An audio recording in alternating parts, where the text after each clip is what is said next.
My name is Evelyn, and I am 72 years old. As a retired town clerk, I meticulously upheld integrity for over 4 decades, preserving local histories and maintaining the sacred trust between government and citizens. I tirelessly supported my aging parents, and especially my younger sister, Sarah, enduring immense grief and confusion after her supposed death decades ago. I carried that unspoken sorrow like a stone in my chest, believing in our family's honest foundation and our unblemished past, never questioning the tragedy that had torn our family apart. Then a cryptic letter arrived that would shatter everything I thought I knew about my life. Sarah was alive, seeking reunion after 30 years of believing she was dead. A tearful phone call exposed a horrifying truth that made my blood run cold. Our Uncle George had secretly manipulated our father's inheritance decades ago, making Sarah believe I had cheated her out of a $150,000 farm that was now worth over $1 million. He had fabricated her death to cover his tracks. When I tried to share this devastating revelation with my children, my son Mark dismissed my pain entirely, implying I was going senile and imagining conspiracies. My heart shattered completely. My entire past, my family's history, my very identity, all built on a profound lie. Yet as despair threatened to consume my very soul, a town clerk's unwavering drive for clarity and truth ignited a cold fury deep within my chest. What Mark Lisa and the corrupt Mr. Davies didn't know was my carefully guarded secret, digitized old newspaper articles hinting at irregularities in Dad's probate proceedings, my meticulous work logs detailing Uncle George's aggressive legal maneuvers from decades past. My retired judge mentor and a forensic document expert were waiting in the wings. This time, their insidious conspiracy wouldn't just unravel, it would expose their blatant deception, clear Sarah's name, restore our family's truth, and ultimately redefine what family truly means, no matter the agonizing cost to my heart. The moment I decided to bring my family together to discuss Sarah's shocking revelation, I knew I was walking into a minefield of emotions and long-buried secrets. My home, which had always been a sanctuary of warmth and memories, suddenly felt like a courtroom where I was about to be put on trial for crimes I didn't even understand.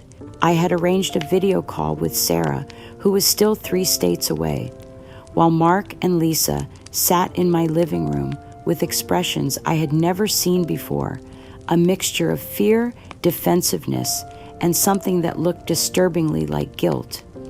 The tension in the room was so thick I could barely breathe, and I hadn't even begun to explain the earth-shattering truth Sarah had revealed to me. Children. I began, my voice trembling with the weight of what I was about to share. I need you to listen very carefully to what I'm going to tell you. Your Aunt Sarah, the aunt you've been told died when you were babies, she's alive. She's been alive all these years, and she's been led to believe terrible things about our family. Mark's face immediately hardened into a mask of suspicion and anger. Mom, what are you talking about? Aunt Sarah died in that car accident when I was 3. We've been to her grave. Are you feeling okay? The video call connected, and suddenly Sarah's face appeared on my laptop screen. Even after 30 years, she looked so much like our mother that my heart nearly stopped.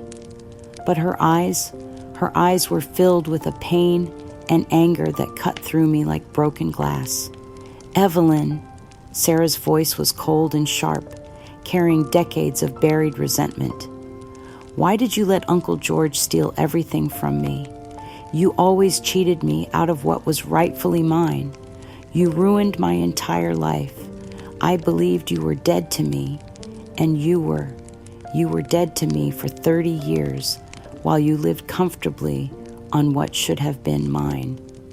Her words hit me like physical blows. This was my little sister, the girl I had helped raise, the one I had mourned for 3 decades. But the woman on the screen was a stranger, consumed by bitterness and accusation. "Sarah, I don't understand," I pleaded, my voice breaking. "I thought you were dead. I mourned you. I visited your grave every year on your birthday. I never took anything from you. I never even knew Uncle George had done anything wrong until you contacted me." But Sarah's anger only intensified. "Don't lie to me, Evelyn. You knew exactly what was happening. You stood by and watched Uncle George manipulate Dad's will. You let him convince Dad that I was unstable, that I couldn't be trusted with money. You were there when they decided to cut me out completely." Mark was staring at the screen with growing horror, not at Sarah's pain, but at the implications of what she was saying. "Mom, this is insane. You're telling me there's been some kind of family conspiracy for 30 years. That's impossible. You're not thinking clearly." His dismissal felt like a knife twisting in my heart. This was my son, the child I had raised to value truth and integrity, and he was treating me like a confused old woman making up stories. Lisa, who had been silent throughout the exchange, finally spoke up, but her words offered no comfort. "Mom, this is all very complicated and messy. Maybe we should just let the past stay buried. We don't want any public scandal. Our family's reputation is at stake here." The casual way she dismissed decades of Sarah's suffering, the way she prioritized our reputation over truth and justice, made me realize that my children were more concerned with protecting their comfortable lives than with healing our family's wounds.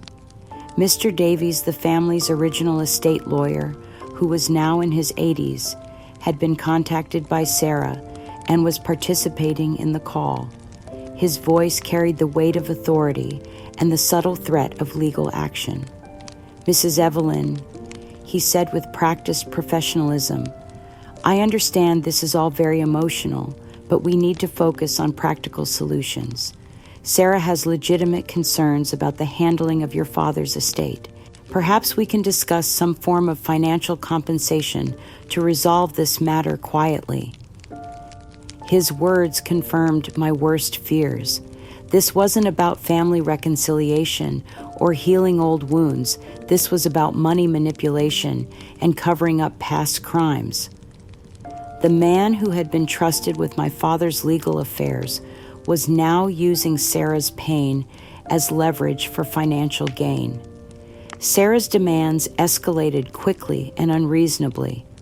"I want you to immediately transfer a significant portion of your current assets to me as a down payment on what you stole from me," she declared with cold calculation.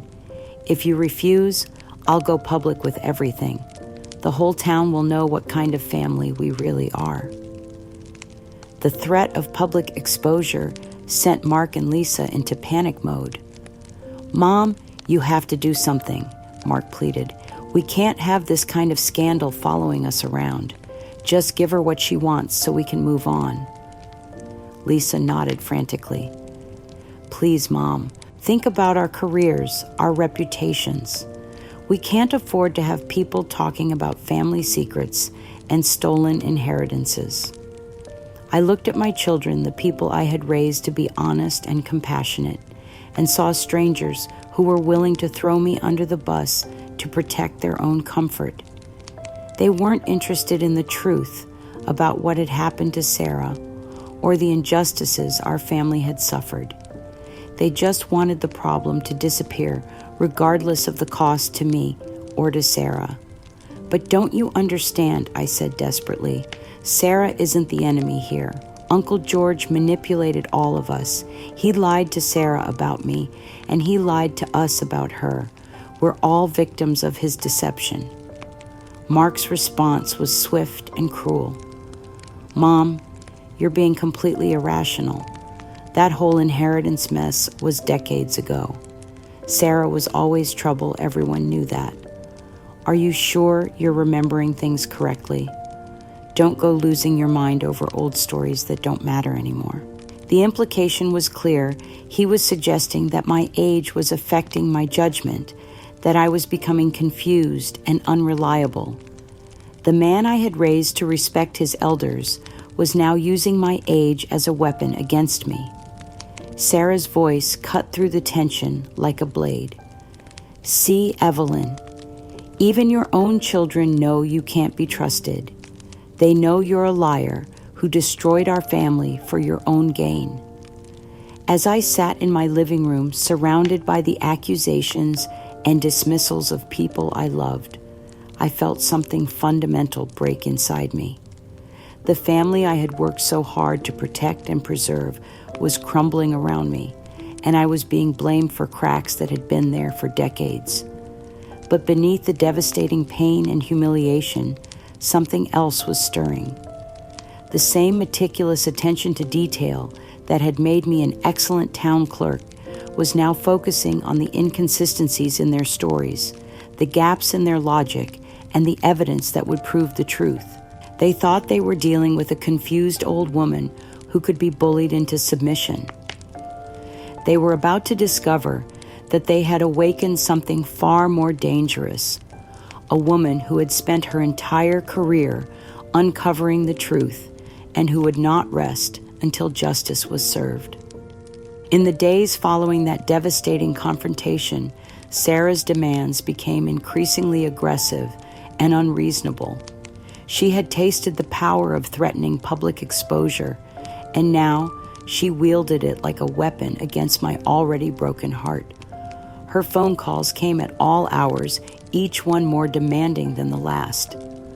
I want $500,000 immediately, she declared during one particularly cruel conversation. That's just a down payment on what you owe me for 30 years of suffering. And if you even think about refusing, I'll make sure everyone in this town knows exactly what kind of family we really are. But her threats went deeper than just money. She began hinting at darker, more scandalous truths about our father's past that she claimed to have discovered. You think people will still respect Dad's memory when they learn about his gambling debts, when they find out about the property deals he made under the table. I know things, Evelyn, things that would destroy everything you've worked to preserve. The way she spoke about our father with such casual cruelty and disregard for his memory made me realize that Sarah's pain had transformed into something uglier. She wasn't just seeking justice for past wrongs. She was using those wrongs as justification for current exploitation. Mark and Lisa, terrified of the potential scandal, pressured me relentlessly to comply with Sarah's demands. Mom, just give her what she wants, Mark pleaded during one of our increasingly tense conversations. We can't afford to have her going public with wild accusations about Grandpa. Think about what this could do to our careers. Lisa was equally desperate. Mom, I have children to think about. What if their friends at school hear about this? What if it affects their college applications? Please just make this go away. Their willingness to sacrifice me to protect their own reputations was heartbreaking. They weren't interested in the truth about what had happened to our family. They just wanted to preserve their comfortable lives at any cost. But as I faced Sarah's relentless demands and my children's desperate pleas, I began to understand the deeper, more painful truth about what had really happened all those years ago. The memories I had suppressed, the secrets I had buried, the sacrifices I had made, they all started to surface like debris from a shipwreck. In quiet moments of agonizing reflection, I recalled and revealed to myself the deeply painful truth I had hidden for decades to protect my parents and our family's reputation. Our father hadn't been the pillar of integrity everyone believed him to be. He had been a deeply flawed man, struggling with problems that threatened to destroy everything our family had built. Dad had accumulated massive gambling debts, over $200,000, which was a fortune in those days. The debts were secret, hidden from everyone except me, and they threatened to publicly ruin him and bring shame upon our entire family. The creditors were growing impatient, threatening to seize our property and expose his addiction to the whole community. As a young town clerk with access to property records and legal documents, I had made a decision that would haunt me for the rest of my life. I deliberately falsified crucial town property records to undervalue a portion of our family farm, allowing it to be sold discreetly for far less than its true worth. The money from that sale was used to pay off Dad's gambling debts, saving him from public humiliation and our family from financial ruin. I had meticulously covered my tracks, risking my entire career and potentially facing criminal charges if anyone discovered what I had done. But I believed I was protecting my family's honor and preserving my father's dignity in his final years. The irony was devastating. I had committed a crime to protect the very man whose estate would later be used to tear our family apart. When I tried to hint at these past struggles during conversations with Mark and Lisa, hoping they would understand the complexity of our family's situation, their responses were swift and cruel. "Mom, you're always trying to make excuses for Dad," Mark snapped with genuine anger. "He was a perfect grandfather, a respected member of the community. You're trying to destroy his memory now just to justify whatever mess you've created with Sarah." Lisa was equally dismissive. "Mom, it makes Grandma and Grandpa seem terrible when you say things like that. Please stop. You're just making everything more complicated than it needs to be." When Sarah overheard some of these conversations, her response was the cruelest of all. "My father was an honorable man, Evelyn. You're just a bitter old woman trying to rewrite history to make yourself look better. You have no humanity left for Dad's memory, do you?" The fact that she was defending the memory of a man she had never been allowed to truly know, while condemning me for the sacrifices I had made to protect him, was almost more than I could bear. But the final blow came when Mr. Davies, our family's original lawyer, proposed what he called a family resolution. His solution was simple and devastating. I would immediately transfer $700,000 to Sarah as compensation for her supposed losses, and in return, she would consider not going public with her accusations. "This is really the best option for everyone involved," Davies explained with oily professionalism. "Sarah gets some measure of justice for what she suffered, and your family avoids the scandal of a public investigation into your father's estate. Everyone wins." But his proposal wasn't about justice or family reconciliation. It was about extortion. They were demanding that I pay for crimes I hadn't committed using my love for my family and my fear of public shame as weapons against me. Mark and Lisa enthusiastically supported the proposal. "Mom, this is perfect," Mark said with relief. "We can finally put this whole mess behind us and move on with our lives." Lisa nodded eagerly. $700,000 is a lot of money, but it's worth it to preserve our family's reputation and avoid a scandal. The casual way they discussed bankrupting me to solve their problems, the complete disregard for my financial security in my old age, the assumption that I would sacrifice everything to protect their comfort, it all crystallized into a moment of brutal clarity. Sarah's pain, while real and understandable, had been transformed into greed and entitlement. My children's love, while genuine in its way, was conditional on my ability to solve their problems and protect their reputations, and I was expected to bear the cost of everyone else's comfort, just as I had done my entire life. As I sat in my home surrounded by the evidence of a lifetime of service and sacrifice, I felt the profound pain of betrayal mixing with a cold, righteous anger. They had pushed too far, revealed too much of their true nature, and underestimated the woman they were trying to destroy. The same skills that had made me an excellent town clerk, attention to detail, meticulous record keeping, and an unwavering commitment to truth were now focused on a very different kind of investigation. They thought they were dealing with a vulnerable old woman who could be manipulated and exploited. They were about to discover their fatal mistake. The final act of betrayal came in the form of a formal legal document that arrived on a cold Tuesday morning, delivered by certified mail, with the kind of official weight that makes your hands shake as you sign for it. The letter was from Mr. Davies, written in the cold clinical language of legal threats, but its message was devastatingly personal. Sarah was initiating legal action to publicly unseal our father's original adoption records and probate proceedings, explicitly stating her intention to reveal the full truth of our family's secrets to the world if I didn't comply with her financial demands within 30 days.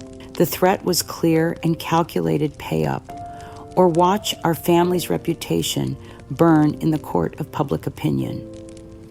Mrs. Evelyn, the letter read, "My client has compelling evidence of irregularities in your father's estate proceedings, as well as documentation suggesting deliberate manipulation of inheritance records. Unless a satisfactory financial settlement is reached, we will have no choice but to pursue full legal disclosure of all relevant documents and testimonies." The words, "full legal disclosure," sent a chill through my entire body. I knew exactly what that meant, not just the exposure of Uncle George's manipulation, but the potential discovery of my own desperate actions to save my father from his gambling debts. The illegal property transactions I had orchestrated, the falsified records, I had created the crimes I had committed out of love. All of it would be dragged into the light. But I couldn't let Sarah destroy our family's memory without one last desperate attempt to reach the sister I had once loved. Despite everything that had happened, despite the accusations and threats, I still believed that somewhere beneath her anger and pain was the little girl who had once looked up to me with trust and affection. I spent days carefully compiling a small personal photo album filled with cherished memories, pictures of Sarah's childhood of family gatherings with our parents of the ancestral farm where we had played as children.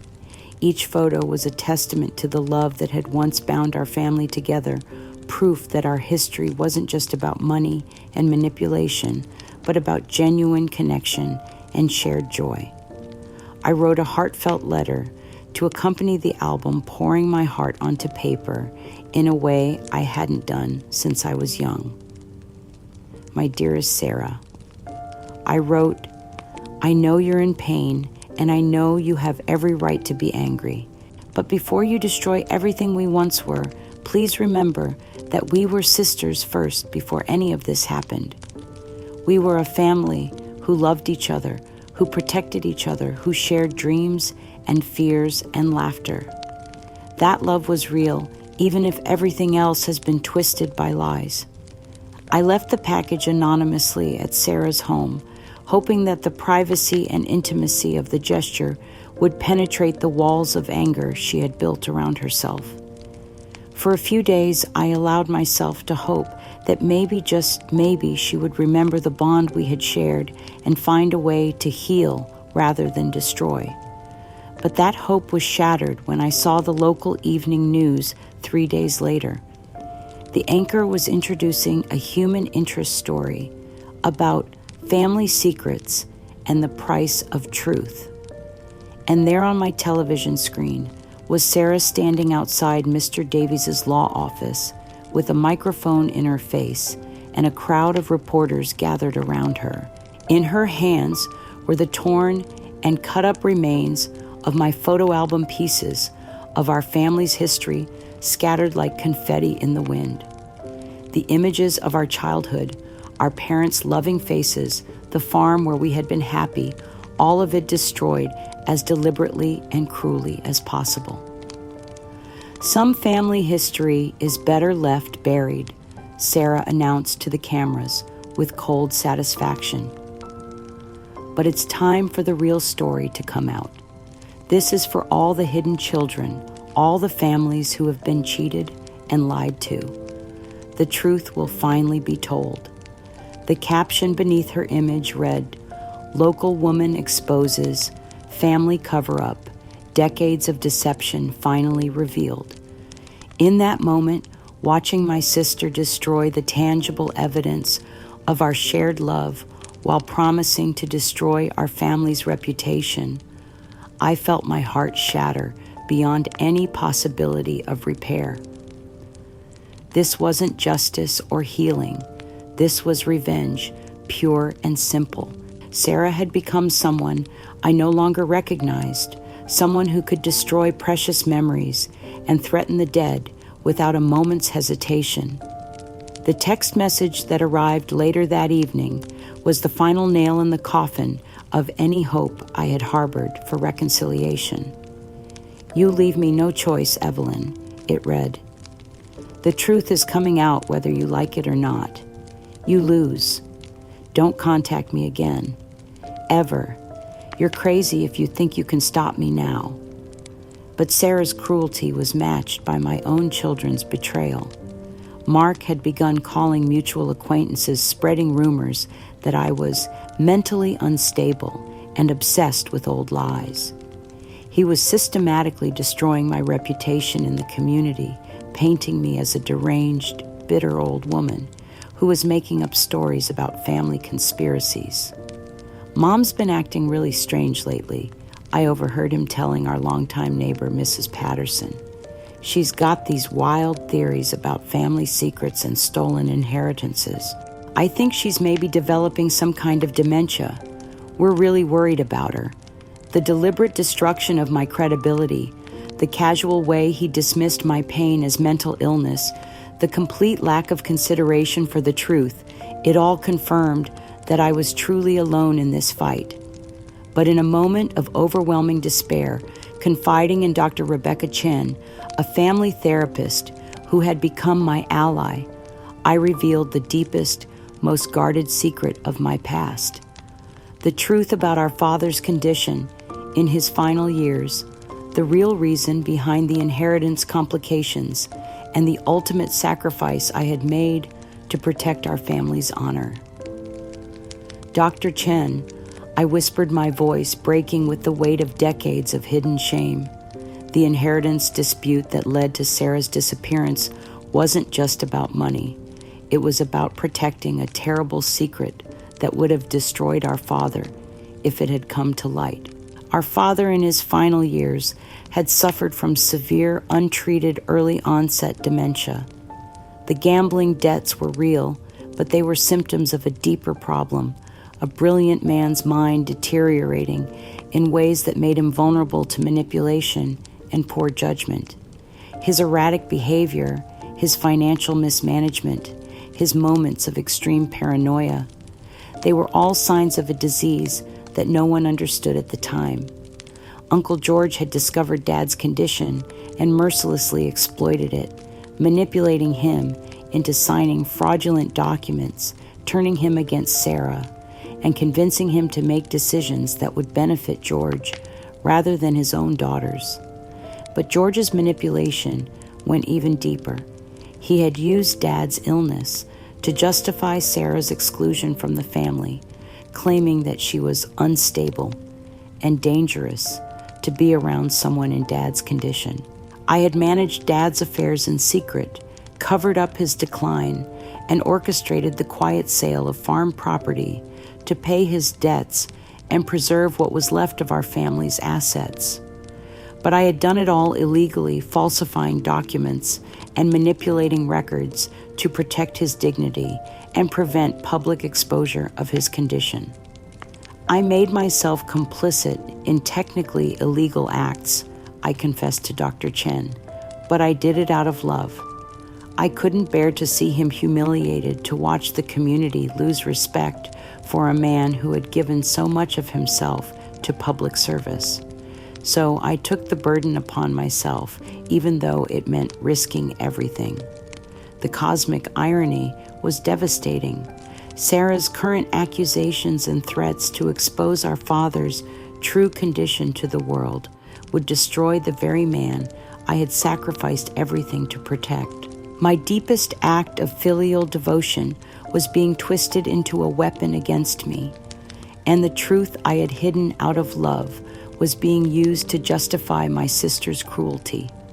As I sat in Dr. Chen's office, surrounded by the evidence of my family's systematic betrayal, I felt the weight of complete isolation and abandonment.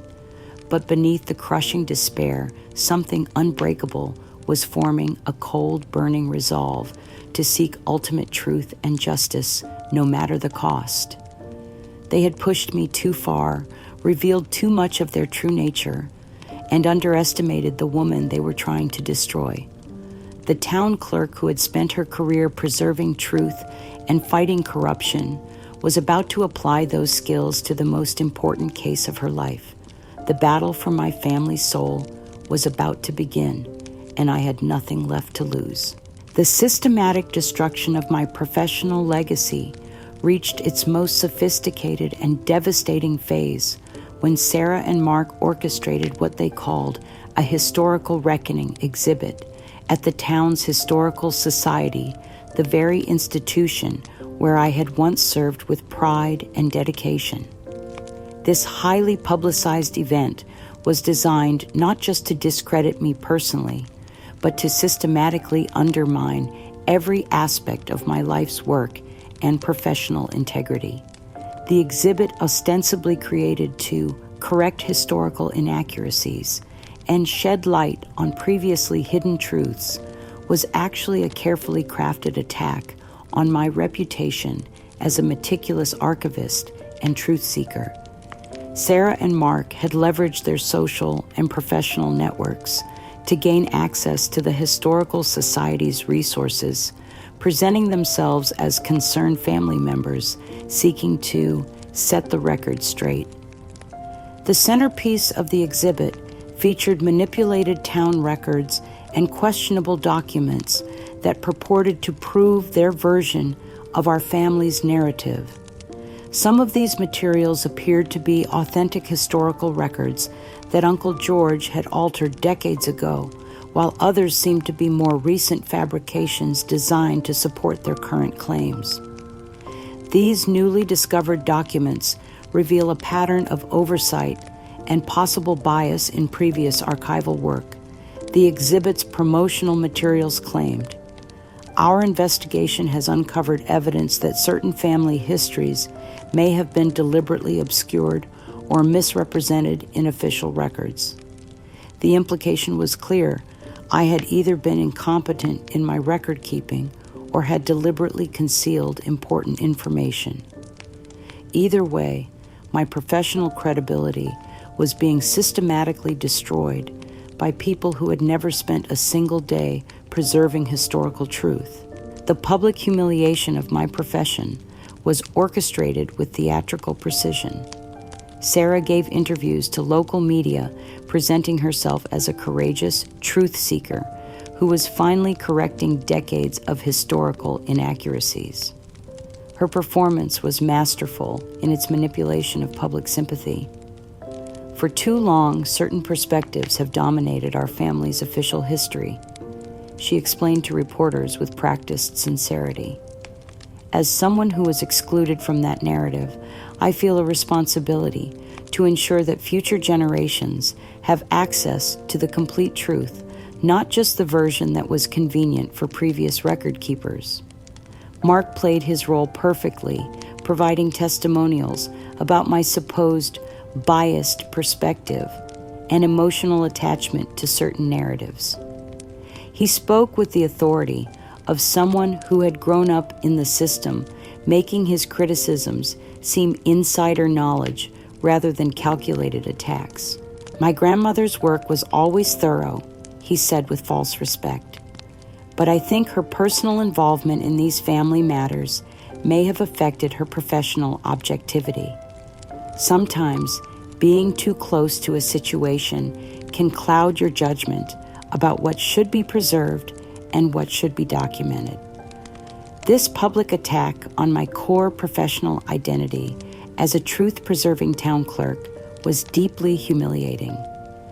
They were suggesting that my entire career had been compromised by personal bias, that my meticulous work had been tainted by family loyalty, and that the community could no longer trust records that had been maintained under my supervision.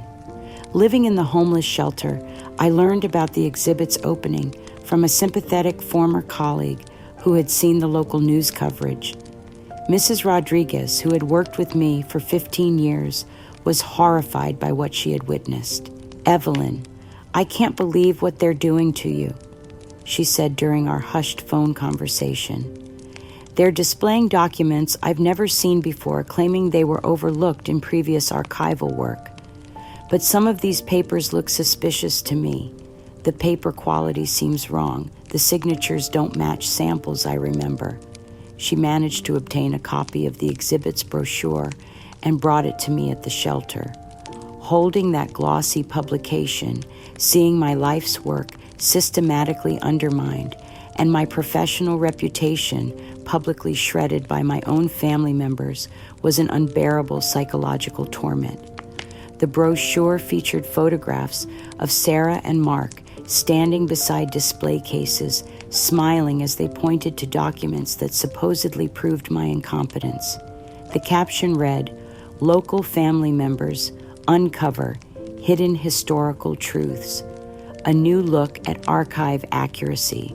Seeing them celebrate the destruction of my professional legacy, watching them profit from the systematic dismantling of my reputation, felt like watching vandals desecrate a sacred monument. Every technique I had perfected, every standard I had maintained, every principle I had upheld, all of it was being twisted into evidence of failure and bias. But the cruelest violation came through my grandchildren's participation in the exhibit. Tom and Emily were brought to the opening ceremony, where they were coached to act proud and engaged as they looked at the manipulated displays. Their brief rehearsed statements to the media were perfectly crafted to maximize the damage to my reputation. "It's really exciting to learn about our true family story," Tom announced to the cameras with teenage enthusiasm. "Mom and Dad have taught us that it's important to be honest about everything, even when it's difficult. We're proud of them for uncovering the real truth." Emily, my sweet granddaughter, who had once helped me organize historical documents, nodded in agreement. "We're learning so much about honesty and how important it is to question what we've been told.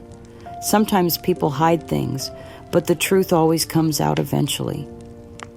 This public program display of contempt by my beloved grandchildren was a profound violation of my heart. They had been trained to celebrate the destruction of my life's work, to see my professional legacy as something that needed to be corrected and exposed. But as I sat in that shelter, overwhelmed by the emotional torment of watching my career being systematically destroyed, an unexpected ally emerged from the past. Dr. Harold Westbrook, a very old retired historian and town archivist who had worked with me for decades, approached me with information that would change everything. "Evelyn," he said with the careful precision of someone who had spent his life handling delicate historical materials, "I need to tell you something I should have mentioned years ago. I witnessed something back in the 1980s that I thought was odd at the time, but I didn't realize its significance until now." Dr. Westbrook revealed that he had discreetly observed Mr. Davies, our family's lawyer, attempting to retrieve or alter some very old property records related to the inheritance dispute.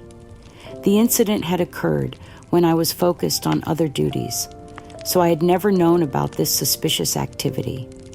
I saw him in the archives room working with documents that weren't part of any current legal proceeding, Dr. Westbrook explained. When I asked him about it, he claimed he was simply reviewing old files for a client, but something about his manners seemed deceptive. Now, seeing what's happening to you, I believe he was tampering with historical records to support false claims. This small but crucial piece of information was like a key unlocking a door I hadn't known existed. It confirmed a historical pattern of deception tied to my family's legal affairs, providing concrete evidence of the conspiracy that had been orchestrated against me for decades. Dr. Westbrook, I said with the first genuine hope I had felt in months, you may have just given me the proof I need to expose the truth about what really happened to our family. His revelation ignited a cold, furious resolve in me that burned away the despair and humiliation I had been drowning in. This was the missing piece of the puzzle, the evidence that would prove the specific legal fraud that had been committed decades ago and continued to this day. The profound intellectual and emotional violation of seeing my life's work publicly destroyed had been devastating, but it had also revealed the lengths to which my enemies would go to silence me. Their overreach had exposed them, and now I had the ammunition I needed to fight back. As I sat in that shelter, holding Dr. Westbrook's testimony and feeling the fire of righteous anger burning in my chest, I realized that my greatest weapon had always been my ability to uncover truth through careful investigation and meticulous documentation. The battle for my professional legacy and personal dignity was about to begin in earnest. The final phase of my family's assault on my existence was a devastating financial campaign designed to leave me completely destitute and utterly dependent on their mercy. Sarah, working in coordination with Mark and Lisa's silent complicity, initiated what could only be described as economic warfare against a woman who had already lost everything. The attack came in the form of a frivolous but legally complex lawsuit filed for $250,000, claiming emotional distress and defamation of character due to my supposed obsessive accusations and deliberate damage to Arthur's reputation. The lawsuit was carefully crafted to force me into massive legal fees I could no longer afford, while simultaneously painting me as a vindictive old woman trying to destroy her own family's honor. Mrs. Evelyn has engaged in a sustained campaign of character assassination against our deceased father, Sarah's lawyer announced to the press.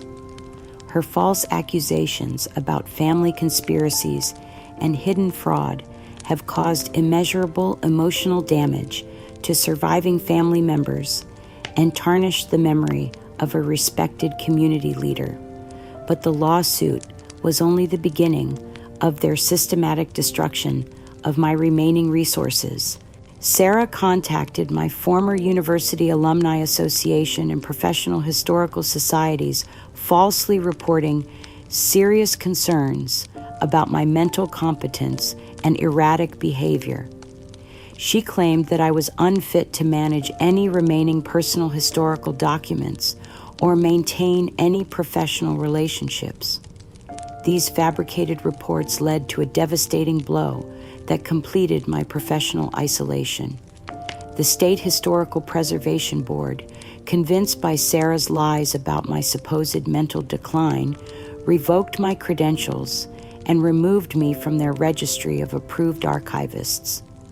My professional identity was officially erased, leaving me with no legal standing to defend my work or challenge their accusations. The loss of my professional credentials, combined with the mounting legal fees from Sarah's frivolous lawsuit, culminated in a nightmare I had never imagined possible: forced eviction from my modest rental apartment, the last refuge I had managed to maintain after losing my family home.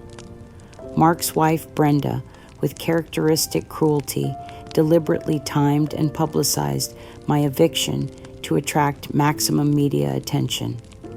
She contacted local news outlets, framing my homelessness as the inevitable result of mental illness and refusal to accept help from my concerned family members. We've tried everything to help Evelyn, Brenda explained to the cameras with false compassion. But she's been so consumed by these conspiracy theories that she's pushed away everyone who cares about her. It's heartbreaking to watch someone self-destruct like this. The day of my eviction, I found myself standing on the sidewalk with my few remaining belongings stuffed into garbage bags, surrounded by news cameras and curious onlookers. The woman who had once commanded respect in government offices and historical societies was now a public spectacle of failure and abandonment. Former town clerk Evelyn Henderson faces homelessness after family disputes and mounting legal costs, the news reporter announced while I stood there in humiliation. Her family describes the situation as tragic, but says they've exhausted all options for helping her. The profound public disgrace burned through me like acid. To be reduced to a homeless charity case in front of people who had once sought my expertise and respected my judgment felt like the complete destruction of everything I had ever been. Mark and Lisa, fully absorbed in their comfortable lives and the narrative they had helped create, maintained a chilling indifference to my destitution. When reporters asked Mark about his mother's situation, his response was swift and calculated. I have no legal or moral obligation to support someone who refuses to accept reality, he stated with practiced authority. We've tried to help her, but she's chosen to pursue these destructive conspiracy theories instead of accepting treatment for her obvious mental health issues. Lisa was equally dismissive, posting on social media about her incredibly busy schedule with subtle implications that I was causing unnecessary drama for attention. Both of them actively avoided any location where they might encounter me, unable to face the human cost of their systematic betrayal. But Sarah's cruelty reached new heights with her most audacious display of stolen triumph. Using funds she had claimed from our father's estate money that was legally disputed and morally questionable, she made a highly publicized donation to establish a new family heritage fund at the local historical society. The donation was substantial, and Sarah made sure that the ceremony was covered by local media. Standing in the same building where I had once worked with pride and dedication, she delivered a speech about the importance of historical accuracy and uncovering hidden truths. This fund is dedicated to ensuring that future generations have access to complete and accurate historical records, she announced with false nobility. It's a tribute to the importance of truth-telling, even when that truth is uncomfortable or inconvenient. The cruel irony was devastating. She was using money stolen from our family's legacy to fund historical research at the institution where I had devoted my career to preserving truth. The transformation of my life's work into a tool for my public humiliation was breathtaking in its calculated cruelty. The relentless psychological and financial siege took a devastating toll on my already fragile health. The stress of homelessness, combined with the trauma of watching my family's betrayal play out in public, pushed my body beyond its limits. I was standing in line at the homeless shelter, waiting for a meal I couldn't afford anywhere else, when a crushing pain in my chest made the world spin around me. The heart attack was swift and merciless, dropping me to the floor as concerned strangers called for an ambulance. I was rushed to the emergency room, with my life hanging by a thread, my body finally rebelling against the immense pressure my own family had subjected me to. As consciousness faded, I was completely alone, No family by my bedside, no visitors bringing flowers or comfort, just the stark reality of abandonment by those who should have loved me most. But in the depths of unconsciousness, something unexpected happened. Fragments of memory began to surface, pieces of conversations I had buried so deeply I had almost forgotten they existed. In my dreamlike state, I heard voices from my past, and the words they spoke filled me with a terrible new understanding. Years ago, when I was still a young public records manager, I had overheard my father arguing with Mr. Davies about a secret client and falsified documents related to an estate case that had troubled them both. At the time, I had dismissed it as routine legal business, but now the fragments were coalescing into a terrifying picture of long-term deception and fraud. "The documents have to be perfect," I heard my father's voice saying in the memory. "If anyone discovers what we've done, it will destroy everything we've built." Mr. Davies's response was equally chilling. "Don't worry, Arthur. The records will show exactly what we need them to show. No one will ever know the truth." This agonizing memory, the confirmation of my father's past complicity in hidden legal fraud, ignited a flicker of life and fierce determination deep within my failing body. I had spent my life believing in my father's integrity, only to discover that he had been involved in the same kind of deception that was now being used to destroy me. The profound financial terror and utter despair that had driven me to the brink of death now transformed into something far more dangerous, a desperate, furious resolve fueled by the knowledge that the conspiracy against me went back decades and involved people I had trusted completely. If I survived this final assault, I would make sure the whole world knew exactly what my family had done to the woman who had given them everything. The truth was more complex and more devastating than anyone imagined, and I was the only one left who could tell it. From my hospital bed, slowly recovering from the heart attack that had nearly killed me, I felt a clarity that cut through the fog of pain and medication like a surgical blade. The recovered memory of my father's complicity in document fraud had given me a devastating new understanding of the depths of deception that had shaped my entire life. Fueled by this terrible truth, I decided to make one final attempt to reach whatever remained of my children's buried consciences. With the help of Jennifer, a compassionate nurse who had become my only ally in that sterile place, I recorded a raw, emotional video message that laid bare everything I had discovered about my family's long history of lies and manipulation. My voice was weak from the recent medical crisis, but my words carried the weight of a lifetime of suppressed truths. Mark Lisa. I began looking directly into the camera with eyes that had seen too much betrayal. "This is your mother speaking what may be my final words to you. I'm not here to accuse or blame. I'm here to tell you the truth about our family, about the love that once bound us together, and about the lies that have torn us apart." I played excerpts from recordings I had secretly made during our painful family meetings, captured through my experience as a meticulous record keeper who had learned to document everything. Their own voices filled the hospital room, revealing the calculated cruelty of their dismissals and the casual way they had discarded my pain. "You can hear it in your own words," I continued, my voice breaking with emotion. "The way you dismissed my suffering, the way you chose your comfort over my truth, the way you abandoned me when I needed you most." But the most devastating part of my message was the revelation about their grandfather's hidden involvement in legal fraud. I played a voicemail I had discovered from my late mother, recorded years ago, but never sent in, which she expressed her deep hidden guilt about the family's secret.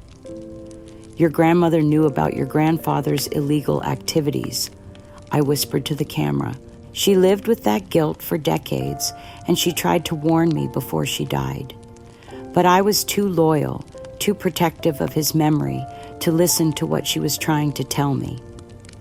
The video was meant to be a private message, a final appeal to whatever remained of my children's capacity for love and truth. Jennifer promised to deliver it directly to Mark and Lisa, hoping that seeing their mother's broken condition and hearing the full scope of our family's tragedy might finally penetrate their walls of justification and greed. But Sarah, who had bribed multiple staff members to monitor all my communications, intercepted the message before my children could fully see it. Her response was swift and devastating. She immediately recognized the video's potential to destroy their carefully constructed narrative and moved to weaponize it against me. Using sophisticated editing software and her network of media contacts, Sarah manipulated my desperate plea beyond recognition. She altered the tone of my voice to make me sound paranoid and aggressive, spliced segments out of context to create false statements, added ominous background music to suggest mental instability, and cut crucial sentences that provided context for my revelations. Watch as this troubled elderly woman attempts to blackmail her own family using fabricated recordings and delusional accusations, Sarah announced in her own video response. This is clear evidence of the paranoid thinking and manipulative behavior that has torn our family apart. She sold the heavily doctored video to a prominent national gossip news channel, framing it as definitive proof of my unstable mental state and vengeful attempts to destroy innocent family members. My private confession about my father's hidden crimes was twisted into evidence of delusional thinking and attempts to rewrite history for sympathy.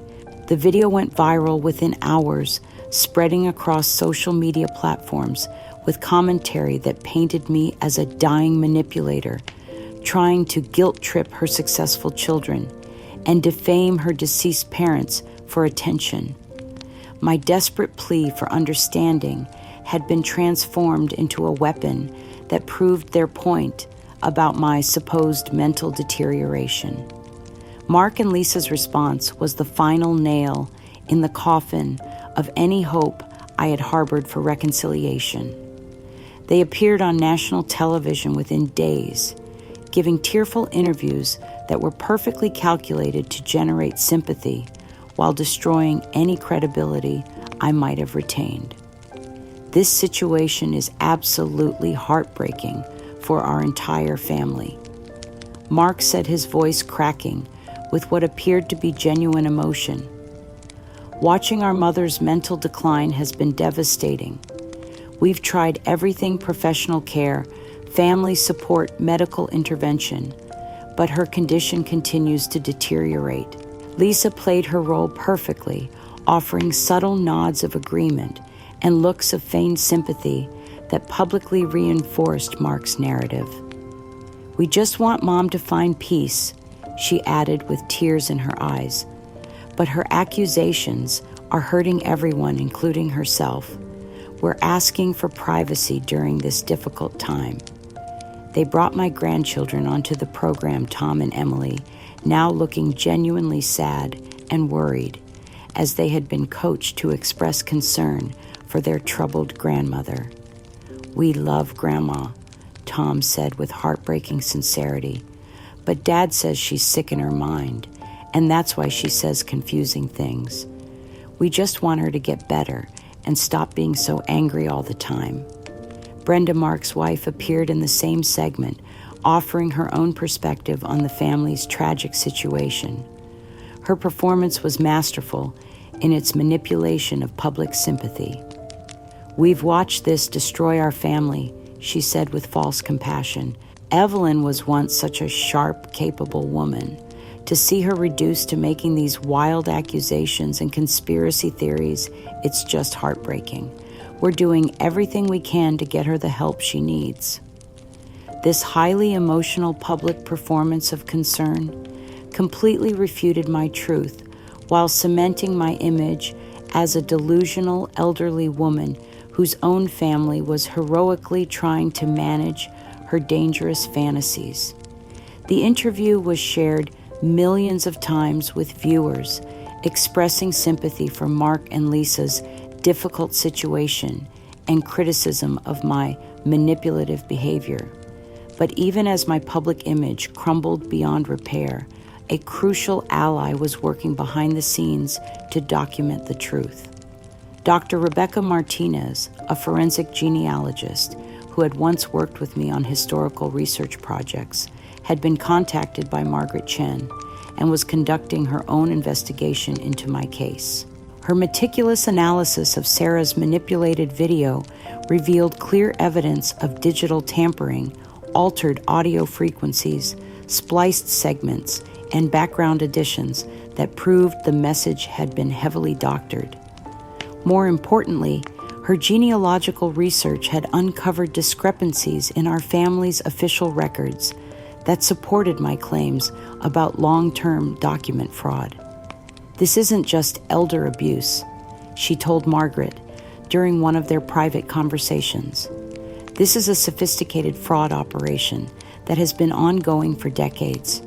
Evelyn's story is being suppressed because the truth would expose a conspiracy that involves multiple generations of document manipulation and legal corruption." Her willingness to risk her professional reputation to support my case provided a turning point that I couldn't yet see from my hospital bed. While the world saw only a confused old woman making desperate accusations, a small group of principled people was building a case that would eventually expose the truth.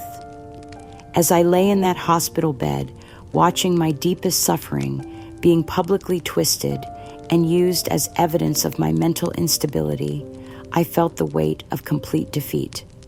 My voice had been stolen and transformed into a weapon against me. My children had publicly disowned my truth, and my grandchildren had been coached to see me as a burden rather than a beloved grandmother. But beneath the crushing despair, something unbreakable remained: the knowledge that truth has a power all its own.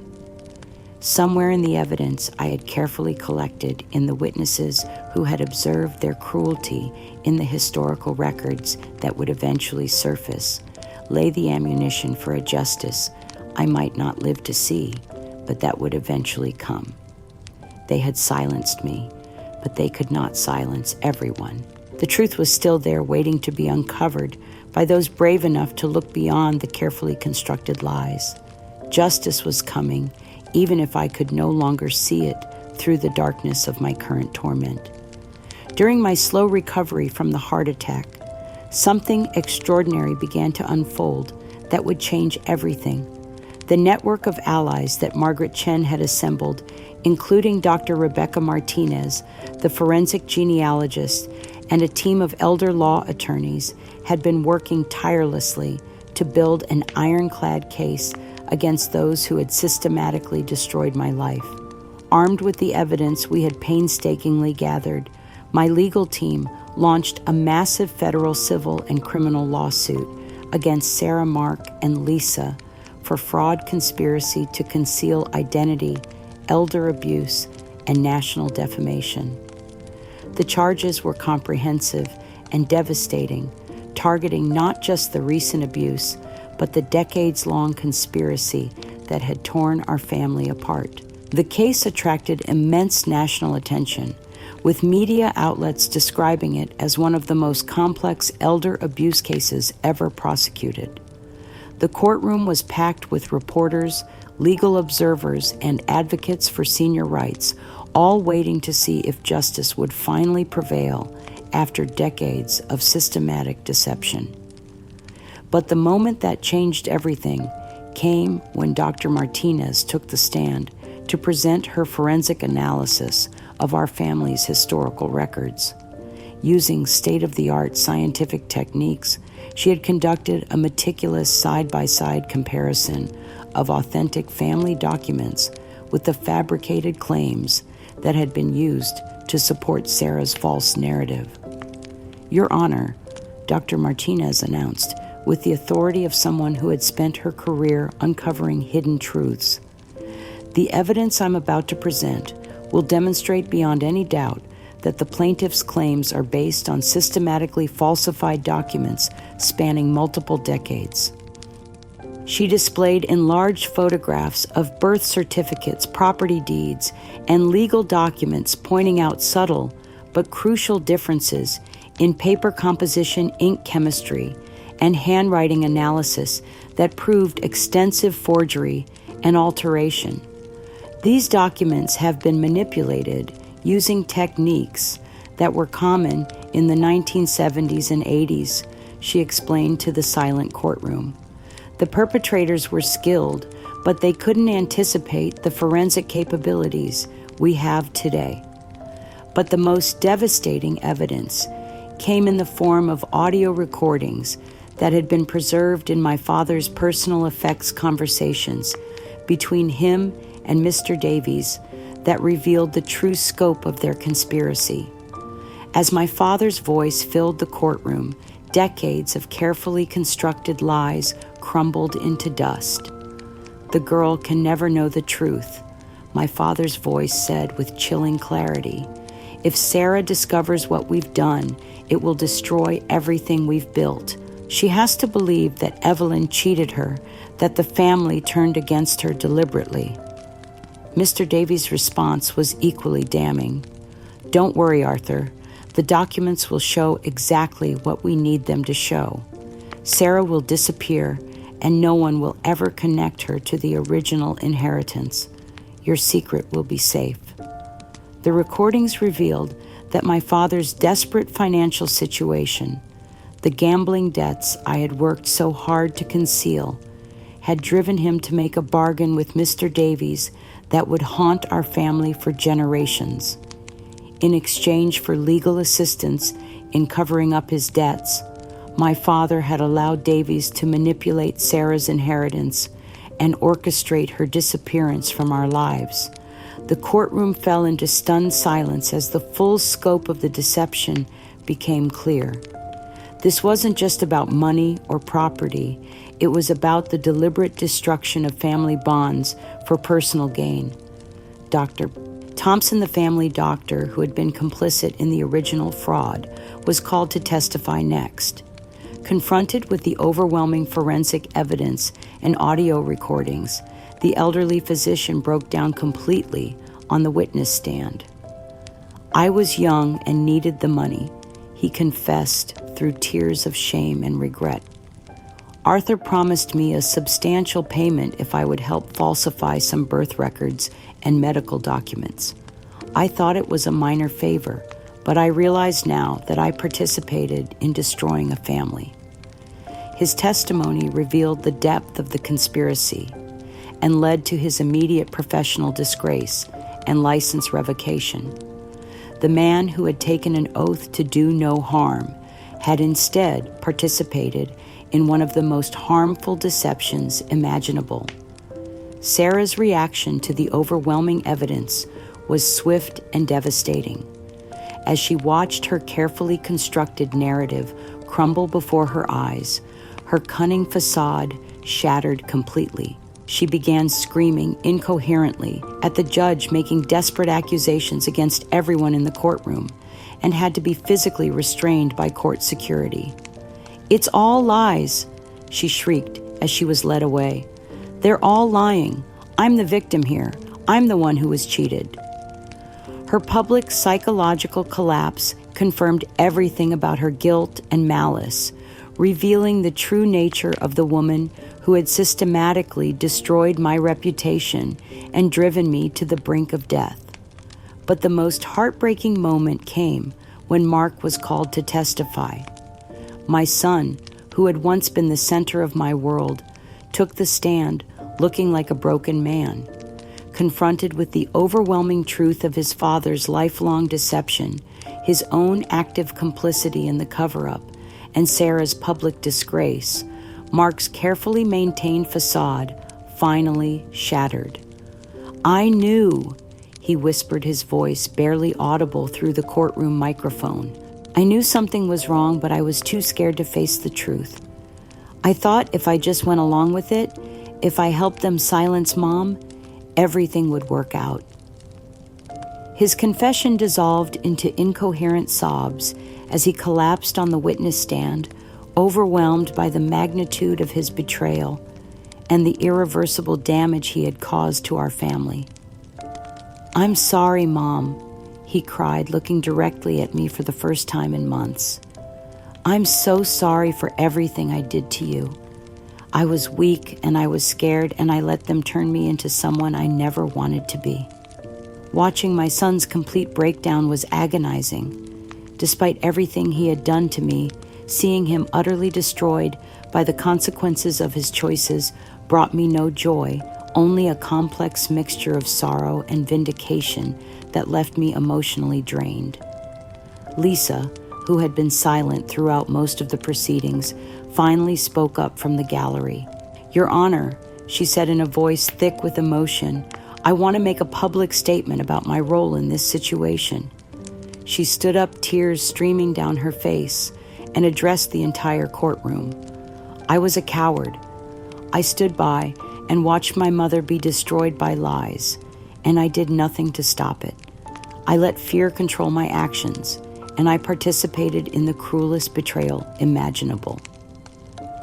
Her public acknowledgement of guilt and her genuine remorse provided a glimmer of hope that not all of my family relationships were beyond repair. As I sat in that courtroom, vindicated at last but emotionally exhausted by the painful exposure of my family's systematic deception, I felt a profound sense of relief wash over me. The truth was finally out, documented beyond any possible denial. My voice had been heard, my story believed, my dignity restored. The profound vindication was overwhelming, but it was accompanied by a deep sadness for what my family had become. Mark's devastating collapse, Sarah's utter disgrace, Lisa's genuine remorse, these were the complex emotions of victory that came at an enormous human cost. But beneath it all was something I hadn't felt in years: hope. Real, tangible hope for a future where my legacy would be protected, my story told truthfully, and my remaining years lived with the dignity and respect I had always deserved. The court's verdict was swift, decisive, and unequivocal in its condemnation of the conspiracy that had destroyed my family. Judge Patricia Williams, a woman whose own parents had suffered elder abuse, delivered the ruling with a moral authority that left no room for appeal or misunderstanding. This court finds the defendants guilty of the most egregious case of coordinated elder abuse and family fraud I have encountered in 30 years on the bench, she announced to the packed courtroom. The evidence demonstrates a level of systematic deception and calculated cruelty that represents a complete abandonment of human decency and family loyalty. Sarah was sentenced to 7 years in federal prison for her primary role in the fraud and abuse, followed by 5 years of probation and mandatory restitution of all financial damages. Mark received 4 years imprisonment for his direct complicity in the cover-up and abuse of his own mother. Lisa, whose cooperation and genuine remorse had been noted by the court, received significant financial penalties and community service rather than prison time.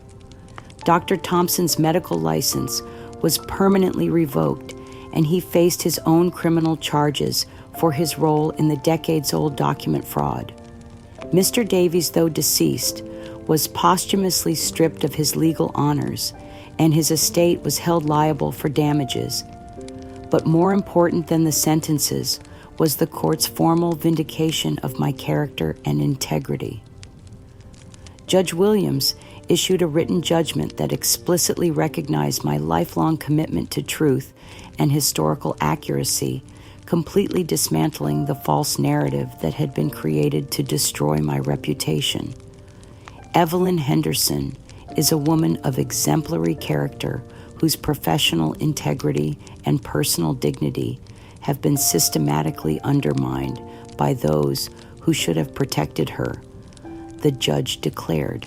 This court finds no evidence whatsoever of mental instability, professional incompetence, or family disloyalty.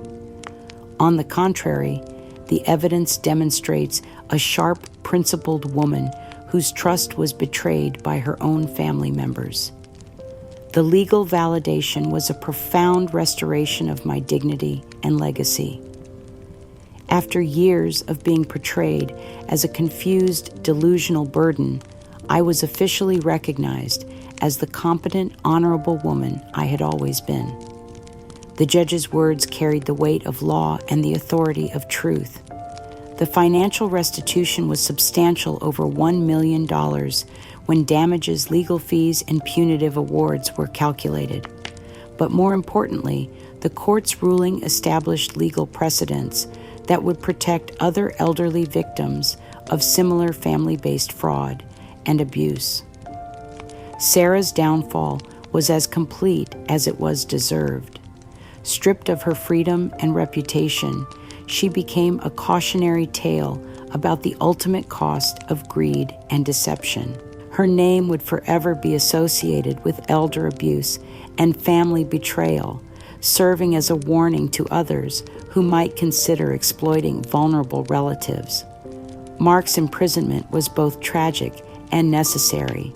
From his prison cell, he began sending me letters that revealed the true depths of his psychological breakdown and growing understanding of his crimes.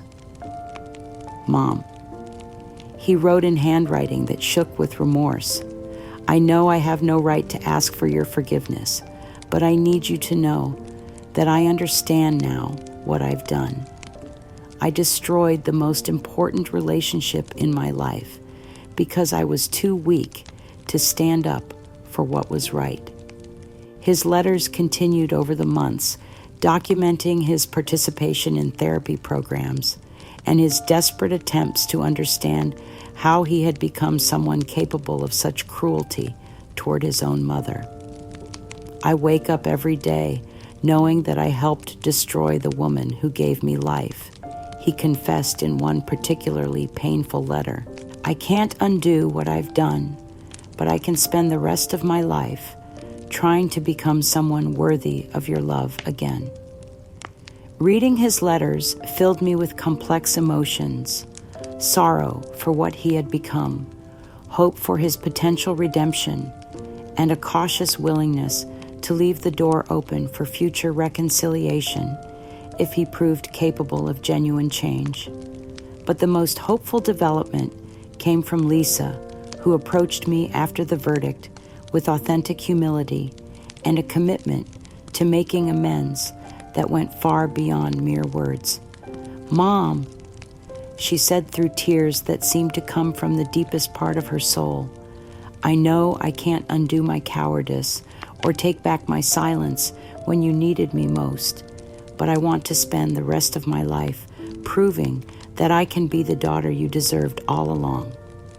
Her commitment to reconciliation proved genuine and unwavering. She began by publicly contradicting the false narrative she had once supported, giving interviews where she acknowledged her mother's innocence and competence. She took responsibility for her passive complicity and worked tirelessly to help rebuild what had been destroyed. Lisa became my steadfast advocate and companion, helping me navigate the complex process of rebuilding my life and reputation. The process was slow and sometimes painful, but it was authentic in ways our previous relationship had never been. I'm learning what real courage looks like, she told me during one of our conversations. You showed me that fighting for truth is more important than protecting comfort, and I'm trying to live up to that example. The impact on my grandchildren was both heartbreaking and ultimately hopeful. Tom and Emily, now college-aged and capable of understanding the full scope of what had happened, were deeply traumatized by their father's crimes and their own unwitting participation in my abuse. They underwent extensive therapy to process the complex emotions of learning that their father was in prison and that their coached performances had been part of a conspiracy to destroy their grandmother. The guilt they felt was profound, but it was the beginning of their own healing journey. When they finally came to visit me in my restored home, their young faces were marked by sadness, but also by a dawning understanding of truth and justice. "Grandma," Tom said, his voice breaking with emotion, "we didn't understand what we were doing. We thought we were helping Dad, but we were really helping him hurt you. We're so sorry." Emily, now a young woman with her own sense of moral clarity, added, "We want to learn the real family history from you. We want to understand who we really are and where we came from." Their questions about our family's complex past opened necessary conversations about love manipulation and the courage required to stand up for truth, even when it's difficult. Despite their trauma, I saw in them the potential to become the empathetic, principled adults they were capable of being. Mark's wife, Brenda, faced her own reckoning as the extent of her complicity became clear. Completely ostracized by the community and abandoned by her social circle, she was left to face the consequences of her malicious participation in my destruction. Her attempts to rehabilitate her image failed repeatedly as the truth about her role in the conspiracy became widely known. She would spend the rest of her life bearing the social consequences of her choices, serving as another cautionary tale about the ultimate cost of cruelty. As I stood in my home surrounded by the legal documents that restored my rights and reputation, I felt a profound sense of completion mixed with deep sadness for all that had been lost. The truth had prevailed, but at an enormous cost to my family's relationships and my own peace of mind. The victory was complete in legal terms, but it was bittersweet in human terms. My son was imprisoned and broken. My sister was consumed by the consequences of her own deception, and my grandchildren were healing from psychological wounds that would take years to fully address. Yet beneath the complex emotions was something precious and unshakable, the knowledge that I had fought for truth and one that justice had prevailed, and that my voice would now be heard by countless others facing similar battles. 3 years after the trial that vindicated my life's work and exposed the conspiracy that had nearly destroyed me, I wake each morning with a sense of profound gratitude that still surprises me with its intensity. My modest home has been transformed into a sanctuary of truth and authenticity, filled with light, warmth, and the frequent presence of family members who have earned their place here through genuine love and respect. The house itself tells the story of my transformation. The walls are lined with authentic family photographs and documents that trace our real history, not the fabricated narrative that had been imposed upon us for decades, but the complex, sometimes painful, but ultimately honest story of who we really are. I have fully embraced my true origins, spending countless hours meticulously researching my biological family history with the same attention to detail that once made me an excellent town clerk. What I discovered was a family tree more complex and interesting than any fiction filled with immigrants who crossed oceans seeking better lives, pioneers who built communities from nothing, and ordinary people who displayed extraordinary courage in the face of adversity. My dedication to historical truth has found new purpose in my role as a respected advocate for adoptee rights and accurate family record keeping. Working with genealogical societies and legal reform organizations, I've helped change laws that protect vulnerable elderly people from the kind of systematic fraud I endured. Mrs. Henderson, a young woman, recently told me at a genealogy conference, Your story gave me the courage to keep searching for my own family truth, even when people told me to leave the past alone.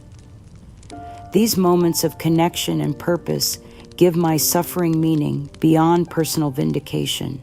Every family that avoids the trauma I experienced, every elderly person who maintains their dignity and independence, every adoptee who finds their true identity, these represent victories that transform my pain into positive change. Mark's journey toward redemption continues from a distance, but it has been more genuine and sustained than I initially dared to hope. His letters arrive regularly, each one showing deeper insight into his actions and stronger commitment to personal transformation.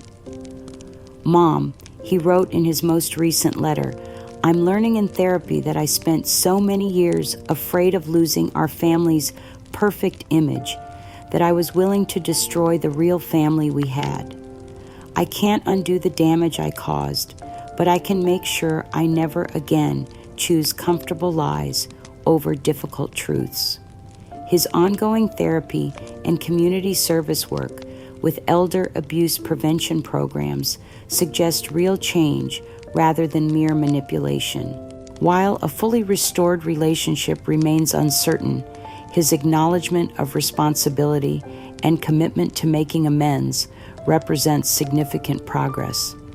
Our correspondence has evolved into something I never expected: honest conversations about our family's history, his understanding of the pressures that led to his betrayal, and his hopes for eventual reconciliation. Time will determine whether we can rebuild a close relationship, but the foundation of truth and mutual respect has been established. Lisa has become the daughter I always hoped she would be, but in ways deeper and more authentic than my original dreams. Our relationship, rebuilt on foundations of honesty and hard-won wisdom, has blossomed into a bond that enriches both our lives in ways I never thought possible. She works alongside me in my advocacy efforts, using her own experience with family manipulation to help other adult children recognize and resist similar pressures. We spend our days researching genealogical mysteries, writing articles about family fraud prevention, and supporting others who are fighting for their own truth.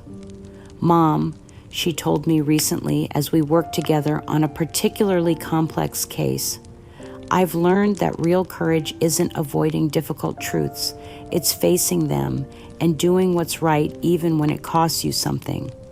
Lisa's transformation has been genuine and lasting.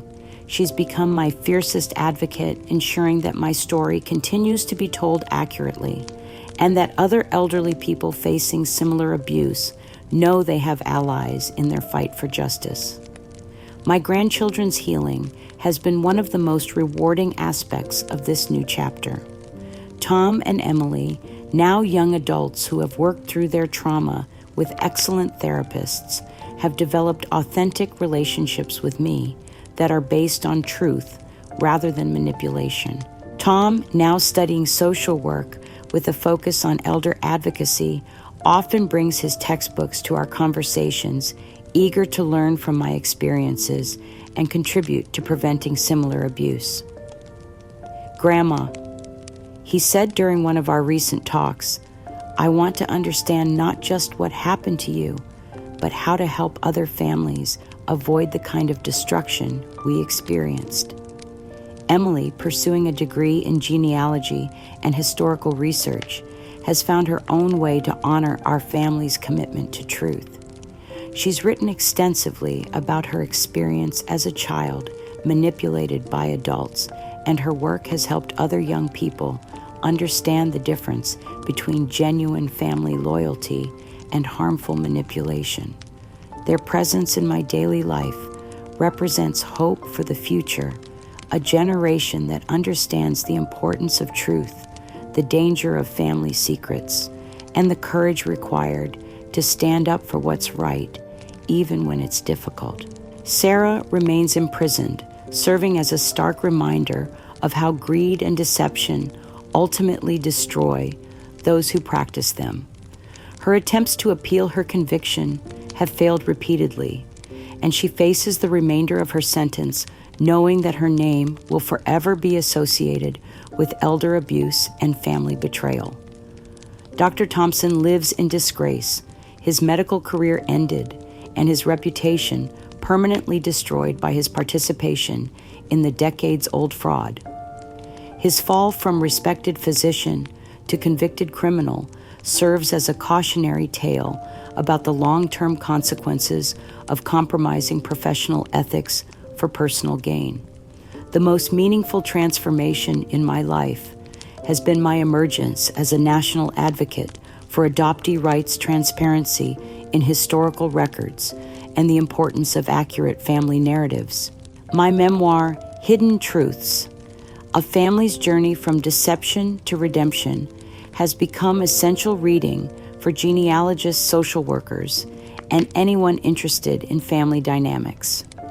I speak at conferences across the country, sharing my experience and educating audiences about the warning signs of family-based fraud and the importance of protecting vulnerable elderly relatives. My message is both personal and universal. Secrets have power only as long as we keep them, and truth ultimately prevails over even the most sophisticated deception. The genealogy research group I founded meets monthly in my home, providing a safe space for adoptees and others seeking their true family histories. These men and women have become my chosen family, offering understanding and support that only fellow truth seekers can provide. Evelyn, one group member, recently told me, "Your courage in fighting for your truth didn't just save you, it saved all of us. You showed us that we're never too old to demand honesty and never too vulnerable to fight for our rights."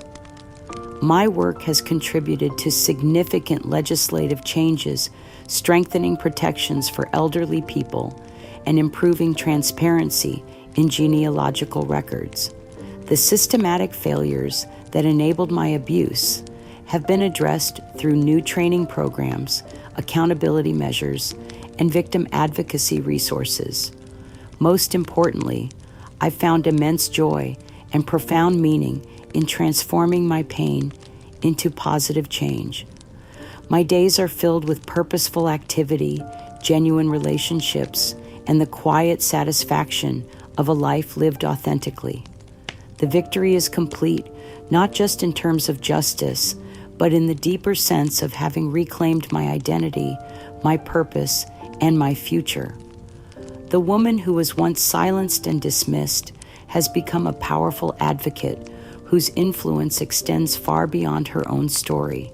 As I sit in my garden each evening, surrounded by the flowers I planted to commemorate the family members I've loved and lost, I reflect on the journey that brought me here.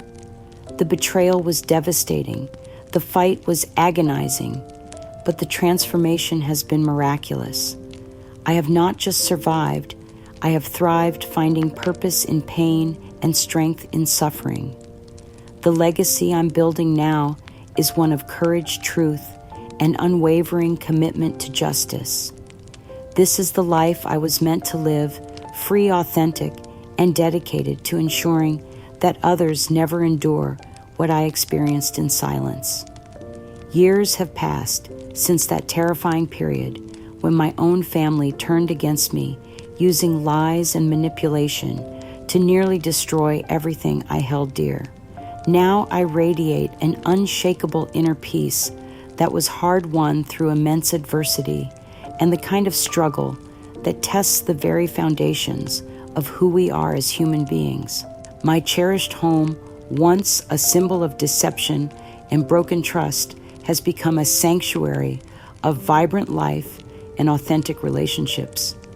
The building is frequently filled with the genuine laughter of Lisa and my grandchildren, our bonds rebuilt on foundations of honesty, respect, and deep affection that run deeper than our previous relationships ever did.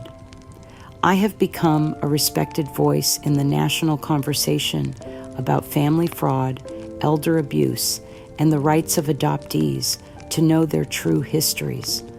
My story serves as a beacon of hope for countless others who are fighting to reclaim their identities and protect their dignity against systematic deception.